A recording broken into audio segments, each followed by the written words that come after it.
fidélité, la prudence et la bonté sont les caractéristiques du bon évêque appelé à accomplir sa mission au service de Dieu et dans l'obéissance à sa volonté. Le pape, qui conférait l'ordination épiscopale à 5 nouveaux évêques, a rappelé que le consacré doit tout d'abord guérir la blessure intérieure de l'homme et le rapprocher de Dieu. Sans rechercher le pouvoir, le prestige et l'estime de soi, l'évêque doit conduire les hommes vers le Christ et vers le Dieu vivant, en les introduisant dans la vérité et dans la liberté. La fidélité du serviteur, a insisté le pape, consiste à ne pas chercher à adapter la foi à la mode du temps. Seul le Christ, en effet, a des paroles de vie éternelle. Ces paroles sont le bien le plus précieux qui nous est confié. Une telle fidélité n'a rien de stérile, elle est créative parce qu'inspirée par l'amour et par son dynamisme. Quant à la prudence, ajoutait Benoît XVI, elle consiste à se mettre à la recherche de la vérité et à agir selon la vérité. Nous devenons de bons serviteurs, a conclu le pape, si nous entretenons un rapport vivant avec le Christ et si nous vivons en dialoguant avec lui, en laissant son être et ses caractéristiques nous pénétrer et nous modeler.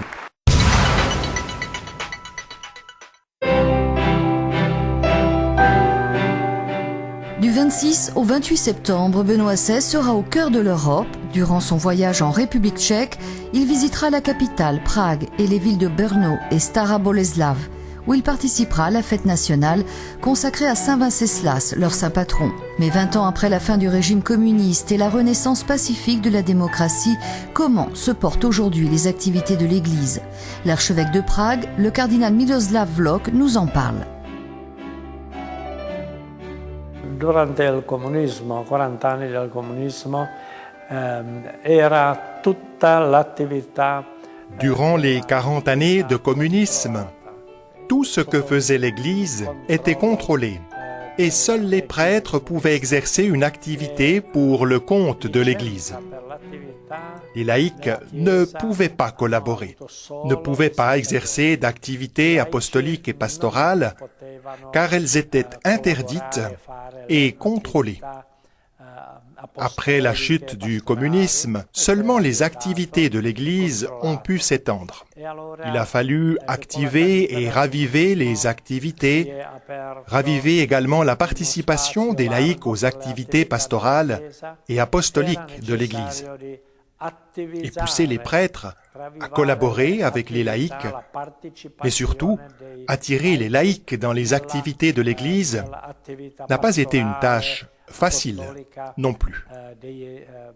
Peu à peu, la situation a évolué, mais je pense que ce n'est pas encore vraiment l'idéal. Une société sécularisée a besoin avant tout de témoignages dans la vie. Alors, il faut d'abord vivre l'Évangile, faire de l'expérience et puis témoigner. Et on n'a pas encore réalisé tout cela. C'est encore ce qui manque et ce vers quoi nous tâchons d'aller. Testimonianza della vita. Allora, prima vivere il Vangelo e fare l'esperienza propria e poi testimoniare. E questo non si è realizzato ancora di tutto, in piena forma. Questa è la nostra mancanza ancora e la nostra prospettiva. Quelles sont en revanche les attentes à la veille de la visite du pape?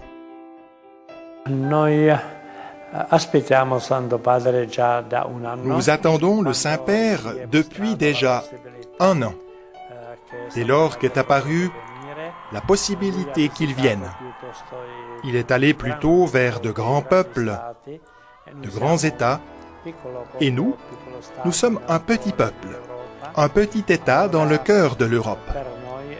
Alors pour nous, je dirais que le voyage du Saint-Père est une grâce, une bénédiction. Nous attendons qu'il nous renforce dans notre foi. C'est bien cela. C'est ce que nous attendons vraiment du pape. Le pape vient pour vénérer notre grand saint martyr, Saint Venceslas, qui n'est pas seulement un grand martyr, un des grands saints de notre nation, il est aussi, dirais-je, un roi éternel, une personnalité qui sert de trait d'union entre la société civile et l'Église. Che collega la società civile e la Chiesa.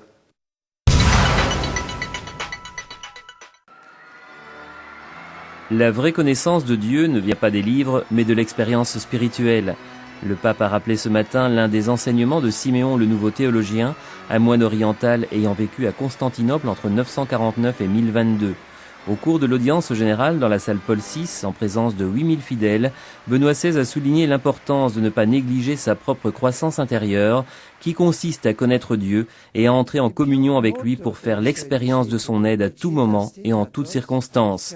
Pour Siméon, en effet, l'expérience de la grâce divine n'est pas un don exceptionnel uniquement réservé aux mystiques, mais le fruit de la présence de l'Esprit Saint en chaque baptisé, engagé sur le chemin de la purification intérieure qui commence par la conversion du cœur.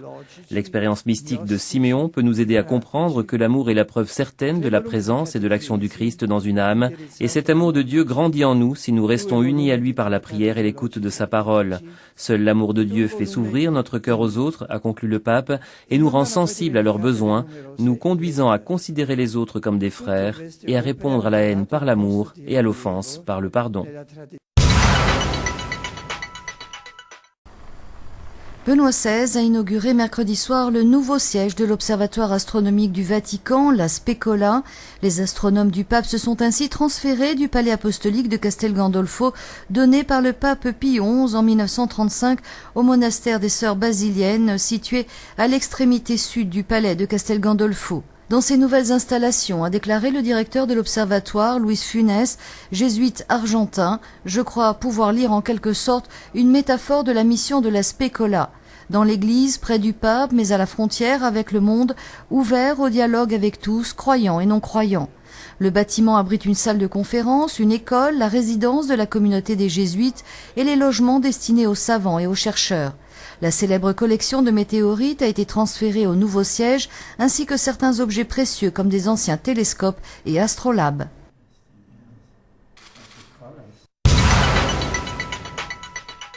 Bonjour, l'heure de la rentrée a bel et bien sonné au Vatican après s'être fracturé le poignet droit cet été au mois de juillet dans son chalet de montagne en Vallée d'Aoste, après s'être reposé tout le mois d'août dans sa résidence d'été de Castel Gandolfo près de Rome. Benoît XVI a très normalement repris ses activités au début de ce mois de septembre. Pour preuve, les audiences déjà accordées à un certain nombre de chefs d'État ou de gouvernement. Pour preuve encore, la visite ce week-end à Rome de Monseigneur Hilarion, le numéro 2 de l'Église orthodoxe russe, le responsable président du département des relations extérieures du patriarcat de Moscou, le bras droit du patriarche Cyril, qui a donc rencontré le pape et de nombreux membres de la curie romaine à l'occasion de sa visite.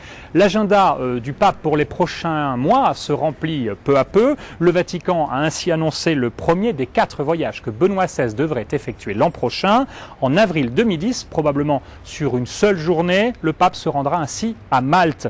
Parmi les sujets que le pape devrait très certainement aborder lors de cette brève visite sur l'île où Saint Paul avait fait naufrage en se rendant vers Rome, l'immigration sur une île qui se trouve au milieu de la Méditerranée, et puis la défense de la vie dans un pays européen à 100% catholique. S'il semble acquis que Benoît XVI restera en Europe pour ses 4 déplacements de 2010, les autres destinations sont encore inconnues. On pense que Benoît XVI devrait se rendre en Angleterre et faire peut-être d'ailleurs une brève visite à cette occasion aussi en Irlande du Nord ou bien en Écosse. Et puis il devrait aussi se rendre aux frontières de l'Europe. Alors on peut imaginer qu'il se rendra ainsi probablement dans une ancienne république soviétique. On en saura plus, c'est certain, dans les mois qui viennent. Plus près de nous, c'est un synode spécial dédié à l'Afrique que s'apprête à ouvrir le pape durant 3 semaines au mois d'octobre. Il va se pencher sur la mission de l'Église sur le continent africain avec quelques 240 pères synodaux, dont plus de 200 évêques venus d'Afrique. Et puis,